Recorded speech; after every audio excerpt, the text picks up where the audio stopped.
হ্যাঁ, বাট আইনি কোনো নোটিশ পাওয়ার পর উনি বলেছেন। বাট এখন পর্যন্ত আমি জানা মতো কোনো আইনি কোনো কিছু বিসিবিতে এখনো পাইনি।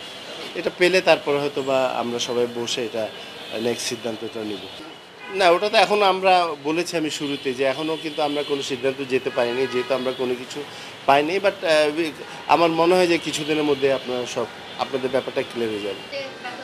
সেটা সেটা আপনার যে অনেকে হয়তো বা ধারণা করেছিল সেটা তদন্ত কমিটি করেছে, আসলে সেটা না, সেটা যে আমাদের ওয়ার্ল্ড কাপের মূল্যায়নটা পারফরমেন্স খারাপ ছিল ওটার মূল্যায়ন করতে সেটা আমরা করেছি এবং সেটা আমরা বোর্ডকে জমা দিয়েছি এবং দুই একজনের নামে আপনার অভিযোগ ছিল, বাট সেগুলো আমরা যা পেয়েছি সেটাও কিন্তু ওই রিপোর্টে আমাদের দেওয়া আছে।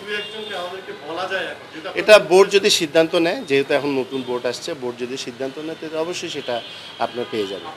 না, সাকিবের পারফরমেন্স নিয়ে তো বলার কিছু নেই, কারণ আপনি শুধু গত দুইটা কেন গত 2 বছরের পারফরমেন্সও যদি বলেন, কারণ কোয়ালিটি প্লেয়ার ছাড়া আপনার একটা দলে একটা দেশে কিন্তু 14-15 বছর খেলা এটা কিন্তু অনেক বড় একটা ব্যাপার, কারণ এটা কোয়ালিটি প্লেয়ার ছাড়া এই অ্যাচিভমেন্ট কেউ করতে পারে না।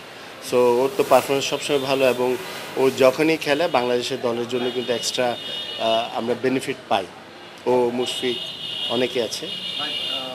এটা তো এখনও মানে কোনো সিদ্ধান্ত আমি পাইনি। আর এটা মনে হয় হয়তো বা আমাদের প্রেসিডেন্ট এটা বলবেন হয়তো বা একটা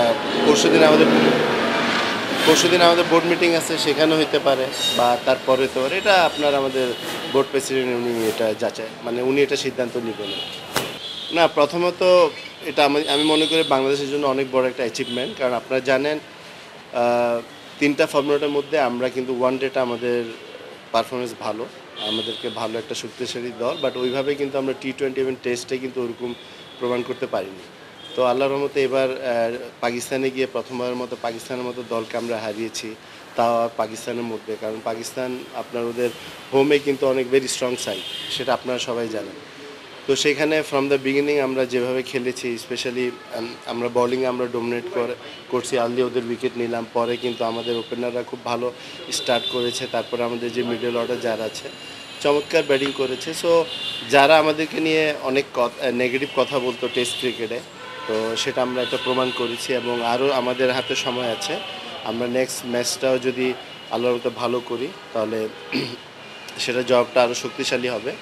আর ভালো করার সম্ভাবনা আমি মনে করি আমাদের ভালো, যেহেতু মেন্টালি আমরা ভালো আছি। প্রথম ম্যাচটা আমরা জিতলাম, উইকেটটাও অনেকটাই কিন্তু এই উইকেটটা আমাদের বাংলাদেশের উইকেটের মতো।